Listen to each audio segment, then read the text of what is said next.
Welcome to Her Health Code. I'm Jess. And I'm Michele. Today, we are going to share our favorite recipes. Yes, we are. February, because we know how hard it can be to face the week and have to think about all of the meals that we're going to make in our kitchens. And so if this can help just take a little bit of that decision fatigue.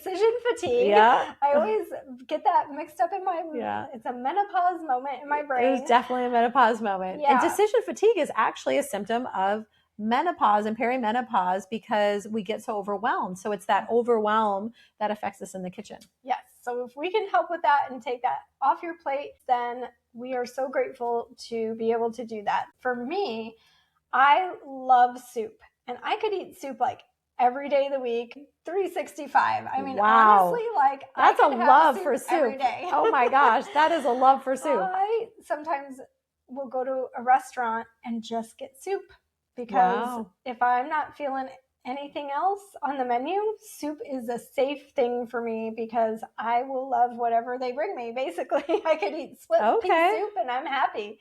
There are so many different kinds of soup, but this month I'm going to dive into minestrone soup. It's just back to my Italian roots, and you can use high protein pasta, and you can also throw in beans. I like a northern white bean in this soup, but you can also do kidney beans, or you could do a little bit of both. I like to make a big pot that lasts all week, so we'll have it for dinner on the initial night, and then maybe a few nights later, and then I'll eat it for basically lunch every day that week because it's just an easy, nutritious meal to have. I might even throw it in a thermos for my son 1 or 2 days a week for his lunch. And then on the weekends, sometimes that last serving goes as a quick lunch because on the weekends we're always running around. So I also will use a bone broth, a beef bone broth, not beef, excuse me. You could use beef if you that's all you have on hand. It's a flavor that works with this dish. But you can also use a chicken bone broth as well, and that bumps up the protein. Like it's 9 grams of protein per cup of broth, and Trader Joe's has a decent one for a good price. And I think that just, elevates it a little bit with flavor and with nutrition. And the pasta that I've been using lately that I found is a pasta from Italy.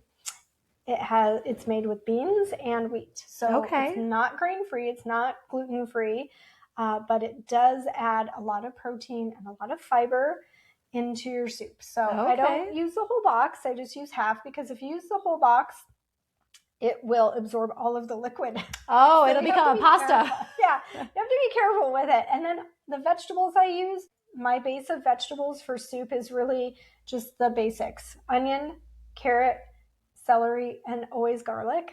Always garlic. And of course, salt and pepper. And then in this soup, I use just a dry Italian seasoning mix. Super simple. And just trying to think if there's anything else that I toss in here. Every now and then, I might even toss in some zucchini too. Oh yeah, I've seen zucchini in there. Yeah. That definitely is a nice addition. Yeah, it goes with a Mediterranean diet, which is super healthy. And you can use a little bit of olive oil when you're sauteing your garlic and your vegetables. But if you don't want to do that, you can also saute in water. And that's just as good. And some people don't like that little bit of oil that gets added to the broth, and I get that. I do thicken up my broth a little bit with just a roux. So I'll make a roux with some butter and flour, salt, pepper, and my herbs and spices, and a little bit of the broth. And I just do that in a separate little pot. And then I toss that in after the vegetables have sauteed and I've added my broth. Then I just throw that in, and it thickens it up just enough. But also your pasta and your beans will help with that as well. Yeah. So you kind of have to decide, where you want your broth. I don't like my broth super like liquid. Like water. You need a little bit heartier. I like it a little bit heartier. We just serve it with some nice sourdough bread and butter, or crackers and cheese, just to add that little bit of extra something, especially if there's a lot of hunger coming in after a basketball practice. Yeah. Well, that sounds yummy. Yeah. That sounds so yummy. So what a great pick for February.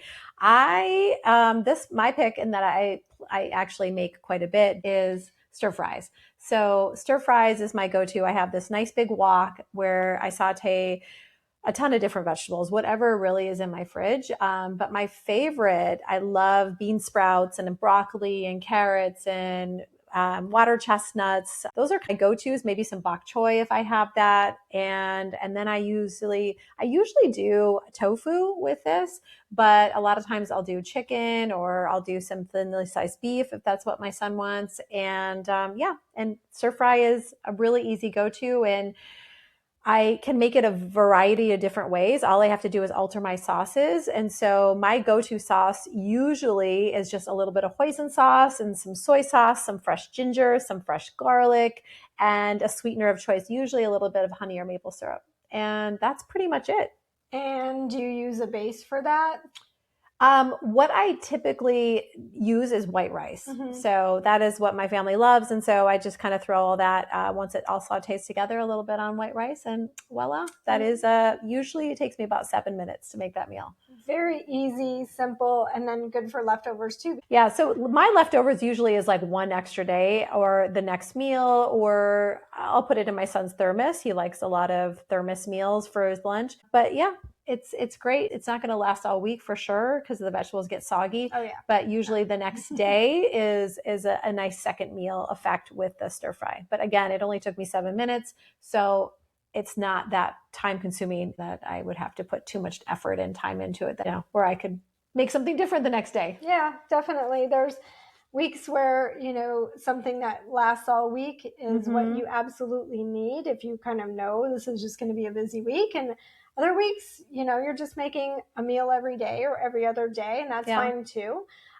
So whatever works for you, definitely refer back to our episode where we talk about our tips to avoid this, what is it called again? Decision fatigue. Decision fatigue in the kitchen, because again, it is a real thing. Yes. And it does weigh on our minds, and it contributes to that feeling of always feeling overwhelmed. Yes, absolutely. Yeah. So don't be overwhelmed in the kitchen. There's lots of tips and tricks coming your way. We'll share those in a future episode. So thank you so much for joining us.